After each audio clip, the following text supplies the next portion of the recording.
नमस्कार। आज हम इस वीडियो लेक्चर में चर्चा करेंगे गुप्त वंश के प्रतापी शासक चंद्रगुप्त विक्रमादित्य के बारे में। इसको चंद्रगुप्त द्वितीय भी कहा जाता है। इनका जो समय है 375 ईस्वी से 414 ईस्वी तक माना जाता है। हमने इससे पहले जाना था समुद्रगुप्त के बारे में। तो समुद्रगुप्त के पश्चात गुप्त वंशावली में उसके पुत्र चंद्रगुप्त द्वितीय का नाम मिलता है, जिसकी लोकप्रिय उपाधि थी विक्रमादित्य।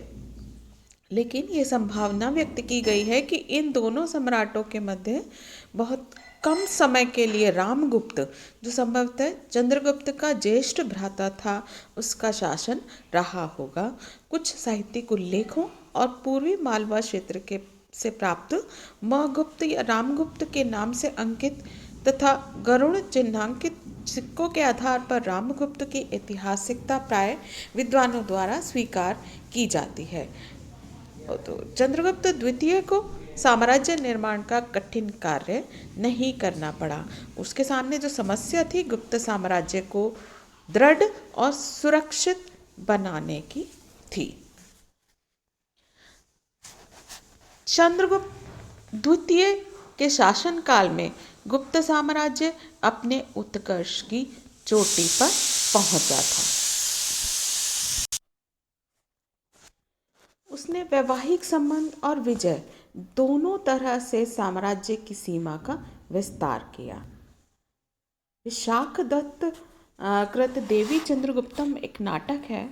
उसमें चंद्रगुप्त विक्रमादित्य से पूर्व रामगुप्त गुप्त शासक के रूप में वर्णन किया गया है। चंद्रगुप्त द्वितीय का अन्य नाम देवगुप्त, देवराज, देवश्री तथा जो उपाधियां हैं उसकी वो विक्रमांक, विक्रमादित्य, परम भागवत, सहसांक और देवपुत्र आदि भी थी। तो सबसे पहले चंद्रगुप्त ने क्या किया? वैवाहिक संबंधों के द्वारा अपने साम्राज्य का सुदृढ़ीकरण किया। आपको मैंने अभी बताया कि उसके सामने जो समस्या थी प्रमुख, वो थी गुप्त साम्राज्य को सुदृढ़ रखने की और उसको सुरक्षित बनाने की थी। तो चंद्रगुप्त द्वितीय बहुत कुशल राजनीतिज्ञ था। तो उसने वैवाहिक संबंधों के माध्यम से अपने प्रभाव क्षेत्र में वृद्धि की।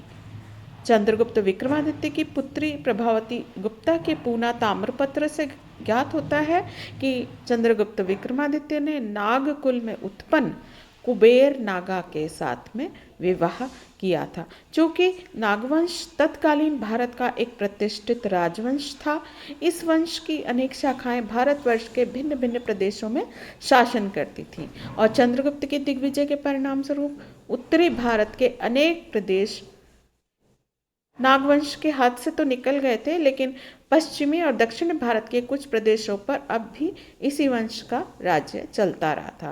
तो अपने दक्षिणी अभियान में समुद्रगुप्त ने संभवतः नाग प्रदेशों पर आक्रमण नहीं किया था। तो चंद्रगुप्त द्वितीय ने इनके साथ वैवाहिक संबंध स्थापित किए, जिससे नागवंश गुप्त वंश का मित्र बन गया। नागवंश के समान ही वाकाटक वंश भी तत्कालीन भारत का एक अन्य महत्वपूर्ण वंश था। उसने दक्षिण पश्चिम में एक शक्तिशाली राज्य की स्थापना की थी। समुद्रगुप्त ने ऐसे शक्तिशाली राजवंश के साथ शत्रुता करना उचित नहीं समझा और उन पर आक्रमण भी नहीं किया। जब चंद्रगुप्त द्वितीय शासक बना तो उसने पश्चिमी भारत में मालवा, गुजरात और काठियावाड़ में विद्यमान शक राज्य का वो विनाश करना चाहता था और अपने राज्य की भौगोलिक स्थिति के कारण वाकाटक नरेश गुजरात और काठियावाड़ के शकों पर आक्रमण करने वाले उत्तरी भारत के राजा को हानि और लाभ दोनों ही पहुंचा सकता था। तो उसने वाकाटक वंश को अपने पक्ष में करने के लिए अपनी कन्या प्रभावती गुप्ता का विवाह वाकाटक नरेश रुद्रसेन तृतीय के साथ कर दिया। इस संबंध से चंद्रगुप्त को शकों पर विजय प्राप्त करने में बड़ी सुविधा मिली होगी। और रुद्रसेन की मृत्यु हो गई थी। उसके बाद चंद्रगुप्त की सहायता में उसकी विधवा पुत्री प्रभावती गुप्ता ने वाकाटक राज्यवंश का शासन संचालन किया और इसमें गुप्तों को काफ़ी प्रभाव गुप्तों को काफ़ी सहायता उसने प्रदान की थी। इस तरह से इन वैवाहिक संबंधों के द्वारा चंद्रगुप्त द्वितीय ने अपने साम्राज्य का सुदृढ़ीकरण किया। इसके बाद हम जानेंगे उसकी विजयों के बारे में। तो सबसे पहले गणराज्यों का विनाश। चंद्रगुप्त द्वितीय जो था वो योग्य पिता का योग्य पुत्र था। शासक बनने के पश्चात उसने पिता की दिग्विजय की नीति को जारी रखा और अपने पिता के साम्राज्य में आ रहे व्यवधानों को नष्ट कर गुप्त साम्राज्य को और भी अधिक विस्तृत कर दिया। तो सबसे पहले गणराज्यों का उसने विनाश किया। पश्चिमोत्तर भारत के कुषाण और अवंती के महाक्षत्रपों तथा गुप्त साम्राज्य के बीच में भद्रगण से लेकर खरपरिक गण तथा छोटे छोटे गणों की एक पतली सी दीवार थी। ये गण स्वतंत्रता प्रेमी थे और इनमें एकता का अभाव था और ये विदेशी आक्रमण का सामना करने में असमर्थ था। तो चंद्रगुप्त द्वितीय ने इन गणराज्यों पर विजय प्राप्त की। उदयगिरी गुहालेख से पता चलता है कि चंद्रगुप्त द्वितीय ने इन गणराज्यों पर विजय प्राप्त की थी। दूसरा है शक विजय। राजनीतिक दृष्टि से चंद्रगुप्त द्वितीय के शासनकाल की सबसे महत्वपूर्ण घटना और उसकी उपलब्धि उसकी शक विजय थी। पश्चिमी भारत में इस समय भी शकों का जमाव था। उनका अधिकार गुजरात, काठियावाड़ और पश्चिमी मालवा प्रदेश पर था। यद्यपि समुद्रगुप्त के भय से आक्रांत होकर उन्होंने उससे मैत्री संधि कर ली थी, लेकिन अवसर पाते ही भारत पर वो प्रहार करने के लिए तैयार बैठे थे। देवी चंद्रगुप्तम नाटक में रामगुप्त के समय में हुए शक आक्रमण का उल्लेख भी मिलता है। तो चंद्रगुप्त विक्रमादित्य ने शकों से युद्ध करने की ठान ली थी। मालवा में दोनों के राज्य सटे हुए थे।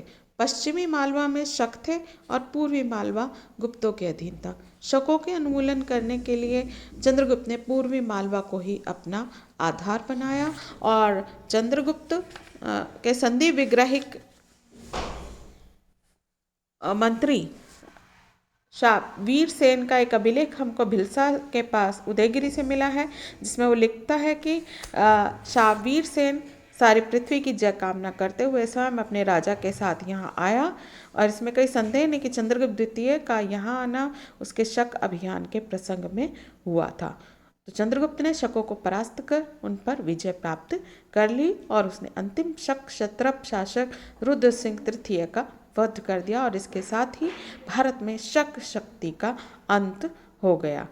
रुद्र सिंह तृतीय के सिक्कों का ज्ञात अंतिम तिथि 388 ईस्वी है। उसके बाद किसी भी शक क्षत्रप की जानकारी हमको प्राप्त नहीं होती है। तो चंद्रगुप्त द्वितीय की शक विजय के बहुत महत्वपूर्ण परिणाम निकले।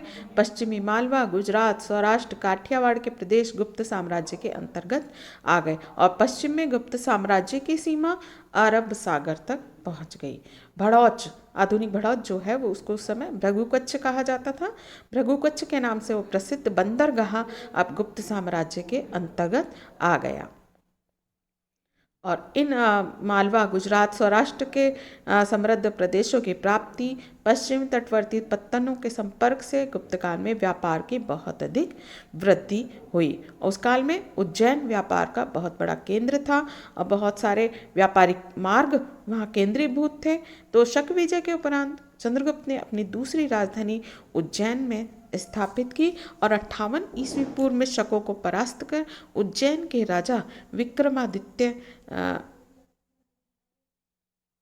राजधानी उज्जैन में विक्रमादित्य ने विक्रम संवत का प्रवर्तन किया था। विद्वानों का मानना है कि इस महान परंपरा की स्मृति में चंद्रगुप्त द्वितीय ने शक विजय के बाद विक्रमादित्य की उपाधि धारण की थी। इसके बाद पूर्वी परतंत्र राज्यों का अंत। हमें दिल्ली के पास महरौली नामक स्थान पर कुतुब मीनार के समीप एक लौह स्तंभ पर एक अभिलेख खुदा हुआ है, जिसमें चंद्र नाम के एक राजा की उपलब्धियों का वर्णन है। इस अभिलेख में कोई तिथि नहीं है और ना ही यह स्पष्ट है कि चंद्र नामक राजा कौन है। तो उससे हमें पता चलता है कि चंद्र नामक एक राजा ने और जो विद्वान हैं वो ये मानते हैं कि ये चंद्र नामक राजा चंद्रगुप्त द्वितीय के अतिरिक्त और कोई नहीं हो सकता। तो महरौली स्तंभलेख से पता चलता है कि समतट दवाब कामरूप के शासक गुप्त साम्राज्य पर आक्रमण करने हेतु बंगाल में एकत्रित हो गए थे, परंतु चंद्रगुप्त द्वितीय ने उन्हें परास्त कर दिया और उससे गुप्त साम्राज्य की सीमा अब सीधी असम तक पहुंच गई थी। वाहलिकों के विरुद्ध युद्ध। महरौली के स्तंभलेख से ही मालूम होता है कि चंद्रगुप्त द्वितीय ने सिंधु और उसकी 7 शाखाओं को पार करके वाहलिकों को पराजित किया और इस अभियान के दौरान उसने शत्रुओं को जीतकर बल्ख तक के प्रदेशों पर विजय प्राप्त की थी। चंद्रगुप्त द्वितीय ने अपनी विजयों के द्वारा गुप्त साम्राज्य की सीमाओं का बहुत अधिक विस्तार किया। उसके समय में गुप्त साम्राज्य उत्तर में हिमालय से लेकर दक्षिण में नर्मदा नदी तक और पूर्व में ब्रह्मपुत्र नदी से लेकर पश्चिम में अरब सागर तक फैला हुआ था। उसकी राजधानी पाटलिपुत्र थी। वसुबंधु के लेखक कथा की जीवन कथा के लेखक परमारथ के अनुसार विक्रमादित्य नाम के एक राजा की राजधानी अयोध्या थी। कुछ लेखकों के मत में चंद्रगुप्त द्वितीय ने पश्चिमी भारत पर विजय प्राप्त करने में के पश्चात उज्जैन को अपनी राजधानी बना लिया था। ये हुई उसकी विजयों के बारे में बात। कुछ अन्य सफलताएं भी थी। चंद्रगुप्त द्वितीय एक महान विजेता होने के साथ साथ एक योग्य शासक और प्रबंधक भी था और उसके शासनकाल में साहित्य का भी बहुत अधिक विकास हुआ। अनेक विद्वानों के अनुसार संस्कृत का सबसे महान कवि कालिदास उसी के समय में हुआ। चंद्रगुप्त द्वितीय का युद्ध सचिव वीरसेन व्याकरण, न्याय मीमांसा और योग में निपुण था। उसके सिक्कों और शिलालेखों पर उत्कीर्ण छंदों से ज्ञात होता है कि शासन में संस्कृत साहित्य का बहुत अधिक विकास हुआ। कला के क्षेत्र में देखें तो कला का भी संरक्षक था। स्थापत्य कला, शिल्प कला, चित्रकला, धातु कला, मुद्रा कला, सभी कला के क्षेत्र में बहुत अभूतपूर्व विकास हुआ। कई मंदिर निर्मित हुए और इसके काल में कला के कुछ नमूने प्राप्त हुए हैं जिनसे सिद्ध होता है उसके काल में अभूतपूर्व वृद्धि हुई थी। धार्मिक नीति के बारे में बात करें तो चंद्रगुप्त विक्रमादित्य के अभिलेखों पर परम भागवत की उपाधि मिलती है, जिससे और कुछ सिक्के भी प्राप्त हुए हैं जिन पर विष्णु के वाहन गरुड़ का चित्र अंकित है, जिससे स्पष्ट होता है कि वे हिंदू धर्म की वैष्णव शाखा का अनुयायी था और हिंदू धर्म के पुनरुत्थान में उसने महत्वपूर्ण भाग लिया। लेकिन हिंदू धर्म का अनुयायी होने के साथ साथ अन्य धर्मों के प्रति भी वह घृणा का भाव नहीं रखता था, बल्कि धार्मिक सहनशीलता की नीति को व्यवहारिक रूप में उसने अपनाया था। उसके फाहियान के उसी के समय में फाहियान जो चीनी यात्री भारत में आया, उसने भारत के संबंध में बहुत कुछ लिखा। उसने लिखा कि बौद्ध विहारों को सरकार की ओर से सहायता दी जाती थी।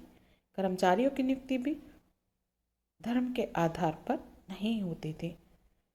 सभी धर्मावलंबी उसके पदाधिकारी थे, जिससे क्या ये निश्चित रूप से प्रमाणित होता है कि वो एक धार्मिक सहनशील सम्राट था।